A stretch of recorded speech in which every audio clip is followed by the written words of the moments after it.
the Council for the government, my learned friend Mr. Herbert Panton, has announced that since they have lost this round, that they are now going to apply effective Monday for an application for the striking out of the affidavit of our expert in this case. So we got affidavit from an expert, an oil expert, saying things about the contract and stuff like that. So now their attempt is to try and get his evidence out of this proceeding.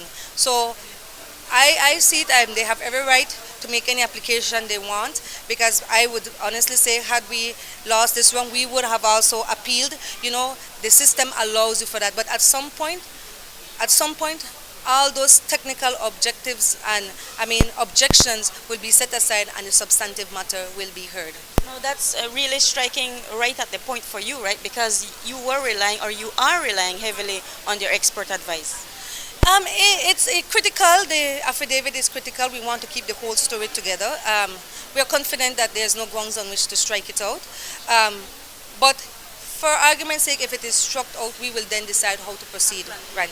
Yes. And we have in our midst many other people who are experts. And over the years, it's amazing how in the last 2 years, the amount of things I have learned about the issue of oil, offshore oil specifically, the law, the contracts, the rules, the standards. So it would be interesting, but trust me, we will not be deterred. Obviously, one of the strategy of the government is either to delay the matter from full conclusion for whatever reason. I may not know all the reasons, one, or two, to do everything possible not to have this evidence be part of any court record and a decision, because we've always said, from long before we came to the court, we were saying and starting to reveal what these contracts said, what the law said, and we showed the people of this nation the inequity, the unfairness of these contracts. Imagine you have companies that get over 85% of the sharing of the profits, when you, the Belizean people, get this minimal amount. We are here with all this economic crisis, there's a super bond and so, and I have not seen any attempt by any government to try and renegotiate these contracts. So you can't be saying in one hand that there's time for austerity measures, that we need to default, but here you have this industry you claim is going to pump more into the economy, and you have even renegotiated these contracts to make sure that we get money even if they don't find oil. You could look at other countries, what their standards are, but then we are a sovereign country. We can set our standards. We're not like any other country. Other countries don't have the second largest barrier reef in the world. The other countries don't have people dependent fully on the resources of their nation. Those other countries, some of them don't even have a democracy. So it fits in. It seems like one little bottle in the corner, but it fits in the overall development plan for this country. And I really know that through this case, we're able to bring more out and let the people know that this is not just a whim and fancy of a few or a group.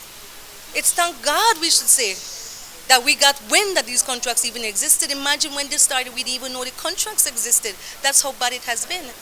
What does this whole case, this whole proceeding do to the existing contracts and to future contracts or applicants who might be interested in drilling?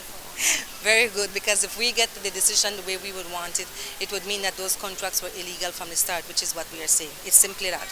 And it would mean that although we are challenging the offshore oil contracts, that those who are interested on the onshore oil one now have a basis to go and challenge them. It will also mean that we would hope that we would have a very progressive and a very willing government that would look at the matter and apply the law and follow it when issuing any further contracts. That's all we've been asking for. Openness, fairness, equity for the Belizean people. And we hope that the Belizean people realize that this is a issue of national importance, and as we move into the celebration, our national celebration, Battle of St. George's Key and independence, I want them to be minded that we fought before for this land and we fight again, and that while there are many faces, many dreams celebrating one goal, that goal has got to be the improvement of this country, and the way this industry is being regulated and the things that are being done is nothing to celebrate.